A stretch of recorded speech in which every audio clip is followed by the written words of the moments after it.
जो गोवा बिचौलिम में जो मर्डर केस हुआ है, जो राबिया, जो हमारी बहन का जो मर्डर केस जो कल मर्डर हुआ था, तो इसके रिगार्डिंग हमारे पूरे बिचौली के नौजवान यहाँ पे इकट्ठा हुए हैं। और इकट्ठा होने का बस एक कारण है कि आज जो हमारे बहन के साथ जो हुआ है, ये पूरे गोवा के किसी बहन के साथ या पूरे हिंदुस्तान किसी लड़की के साथ ये चीज़ नहीं होना चाहिए। और ये जो हादसा जो पेश आया है बिचौलिम में, बीच रोड पर एक नाजायज औलाद ने हमारी बहन को तलवार से मार कर उसका मर्डर करता है।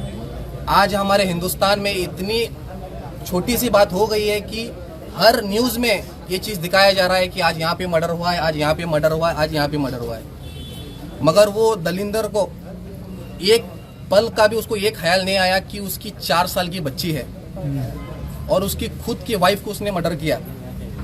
तो आज ये इकट्ठा हम लोग जो हुए हैं, बस ये राबिया को जस्टिस दिलाने का हम काम करेंगे।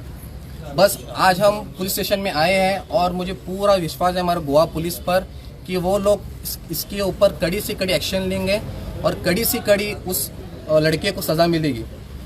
मैं और एक बात कहना चाहूँगा साफ अल्फाजों में कि जब उस लड़के को कड़ी से कड़ी सज़ा ना मिले तो मैं रोड पे आ जाऊँगा इंशाल्लाह। ये बात मैं क्लियर कह रहा हूँ कि ऐसे भी लोग हैं जो अलग अलग बात करने वाले।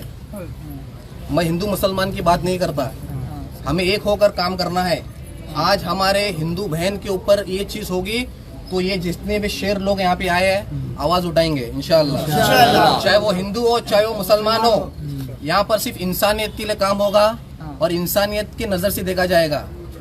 तो एक उम्मीद है हमारे पर नौजवानों पर कि आप लोग एक दूसरे का साथ देकर जो हमारी बहन है राबिया, जो बिचौलिम में जो उसका मर्डर हुआ है और करने वाला उसका खुद का हस्बैंड, तो हम सब लोग मिलकर उसे खांदे पे खांदा मिलाकर एक दूसरे का उस बहन को हम जस्टिस दिलाएंगे इंशाअल्लाह। और जस्टिस नहीं मिली, मुझे तो पूरा विश्वास है गोवा पुलिस पर, मगर जस्टिस नहीं मिली तो ये आफ्ताब संधी रोड पे आ जाएगा इंशाअल्लाह, ये मेरा वादा है।